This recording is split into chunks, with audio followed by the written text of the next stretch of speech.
यह उस वक्त की बात है जब मैं अपनी शादी के सिर्फ 2 साल बाद विधवा होकर अपने मायके वापस आ गई थी। मेरी उम्र उस समय महज 24 साल की थी और जिंदगी ने इतना बड़ा झटका दिया था कि मैं समझ ही नहीं पा रही थी कि आगे क्या करना है। मेरा पति एक सड़क दुर्घटना में चला गया था और उसके बाद घर का माहौल पूरी तरह बदल गया था। अम्मा और पापा ने मुझे वापस बुला लिया था ताकि मैं अकेली न रहूं। हमारे घर में पहले से ही मेरे मामा और उनकी नई शादी हुई मामी रहते थे, क्योंकि मामा कुछ साल पहले विधुर हो गए थे और अम्मा ने उन्हें घर पर ही रख लिया था। मामा का नाम राकेश था और उनकी नई मामी का नाम सुधा था, जो काफी कम उम्र की थी।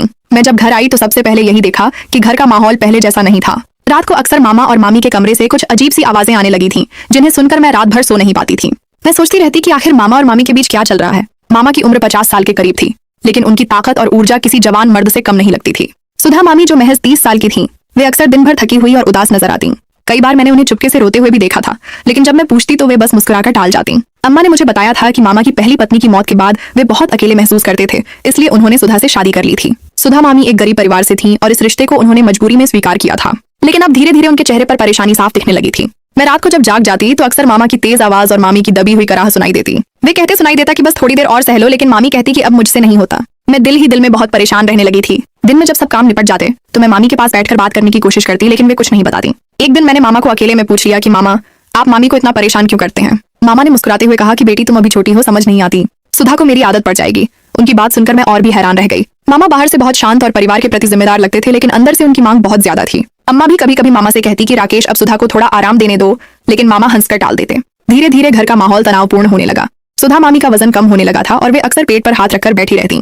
मैंने एक दिन उन्हें किचन में रोते हुए देखा तो मुझसे रहा नहीं गया। मैंने पूछा कि मामी क्या बात है, आप इतना क्यों रो रही हैं। सुधा मामी ने आंसू पोंछते हुए कहा कि बेटी तुम नहीं समझोगी, तुम्हारे मामा बहुत ताकतवर हैं और मुझे हर रात परेशान करते रहते हैं। मैंने कहा कि मामा तो अच्छे इंसान लगते हैं। मामी ने ठंडी सांस भरकर कहा कि बाहर से सब अच्छे लगते हैं, लेकिन अंदर की बात कोई नहीं जानता। मैंने अम्मा से भी इस बारे में पूछा तो अम्मा ने कहा कि बेटी ये सब रिश्तों की बात है, तुम बीच में मत पड़ो।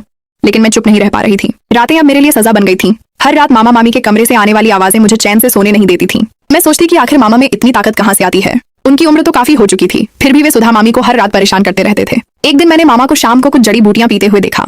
मैंने चुपके से पूछ लिया कि मामा ये क्या पी रहे हैं। मामा ने मुस्कुराते हुए कहा कि बेटी यह मेरी आंखों की दवा है, इससे मेरी आंखें मजबूत रहती हैं। लेकिन मुझे शक हो गया कि शायद ये कोई और नुस्खा हो। मैंने अम्मा से पूछा तो अम्मा ने कहा कि तुम्हारे मामा पुराने जमाने के नुस्खे जानते हैं जो ताकत बढ़ाते हैं। धीरे धीरे सुधा मामी की हालत बिगड़ती गई। वे अब चलने फिरने में भी दिक्कत महसूस करने लगी थी। कई बार वे लंगड़ा कर चलती तो मैं पूछती, लेकिन वे चुप रह जाती। अम्मा भी चिंतित रहने लगी थी। एक शाम सुधा मामी ने मुझसे कहा कि अगर ये हालत रही तो मैं यहाँ नहीं रह पाऊंगी। मैंने कहा कि मामी आप अम्मा से बात करो, लेकिन मामी ने कहा कि अम्मा तो अपने भाई को बहुत मानती हैं, वे कुछ नहीं कहेंगी। मैं सोच में पड़ गई कि आखिर इस घर में क्या हो रहा है। मामा बाहर से बहुत अच्छे लगते थे, वे पापा की मदद भी करते थे घर चलाने में, लेकिन रात का माहौल पूरी तरह अलग था। मैं अपने पति की याद में रोती रहती और साथ ही मामा मामी की समस्या भी मुझे परेशान करती। एक रात मैंने सोचा कि मैं खुद जाकर देखूंगी कि आखिर कमरे में क्या होता है। मैं चुपके से उनके कमरे के पास गई और दरवाजे की दरार से झांका। जो मैंने देखा उससे मेरे होश उड़ गए। मामा सुधा मामी के साथ इतनी बेरहमी से पेश आ रहे थे कि मामी रो रही थी। मैं वहां से भाग आई और अपनी बिस्तर पर लेटकर रोने लगी। अगले दिन मैंने मामा से सीधे कह दिया कि आप मामी के साथ ऐसा मत करो। मामा ने गुस्से में कहा कि तुम्हें क्या मतलब है, यह हमारा निजी मामला है। अम्मा ने भी मुझे डांटा कि बीच में मत पड़ो, लेकिन मैं चुप नहीं रह सकी। सुधा मामी दिन पर दिन कमजोर होती जा रही थी। वे अब खाना भी ठीक से नहीं खाती थीं। मैंने उन्हें डॉक्टर के पास ले जाने की बात की, लेकिन मामा ने मना कर दिया। वे कहते कि सुधा ठीक है, बस आराम कर रही है। घर का माहौल अब पूरी तरह बिगड़ चुका था। पापा भी चुप रहते थे क्योंकि मामा घर की आर्थिक मदद करते थे।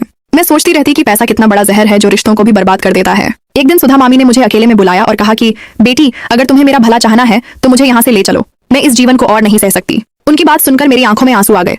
मैंने सोचा कि अब मुझे कुछ करना होगा, लेकिन मामा की ताकत और उनकी जिद के आगे सब बेबस थे। क्या सुधा मामी इस घर से बाहर निकल पाएगी? क्या मामा अपनी आदतों को बदल पाएंगे, या फिर घर में कोई और बड़ा तूफान आने वाला है? सुधा मामी की उस रात की बात सुनकर मेरे मन में बहुत बेचैनी पैदा हो गई थी। मैं सोच रही थी कि आखिर इस घर में क्या हो रहा है जहाँ एक औरत को अपनी जिंदगी से इतनी नफरत हो रही है। अगले दिन मैंने अम्मा से सारी बात बताई तो अम्मा ने पहले तो मुझे डांटा कि तुम बीच में मत पड़ो, लेकिन जब मैंने सुधा मामी की हालत का जिक्र किया तो अम्मा भी चिंतित हो गईं। मामा उस दिन घर पर नहीं थे, इसलिए हम तीनों महिलाएं बैठकर बात कर रही थीं। सुधा मामी रोते हुए बोली कि दीदी मैं इस घर में नहीं रह सकती, आपके भाई की ताकत मुझे मार डालेगी। वे हर रात मुझे परेशान करते हैं और मैं अब थक चुकी हूँ। अम्मा ने ठंडी सांस भरते हुए कहा कि सुधा मैं समझती हूँ, लेकिन राकेश मेरा भाई है और घर की आर्थिक स्थिति भी अच्छी नहीं है। अगर तुम चली गई तो घर कैसे चलेगा? मैंने अम्मा से कहा कि अम्मा पैसा इतना जरूरी है कि एक औरत की जिंदगी बर्बाद हो जाए। अम्मा चुप हो गईं। उसी दिन शाम को जब मामा घर आए तो उन्होंने सुधा मामी को देखकर पूछा कि तुम्हारी तबीयत कैसी है। सुधा मामी ने कुछ नहीं कहा, लेकिन उनका चेहरा देखकर मामा समझ गए।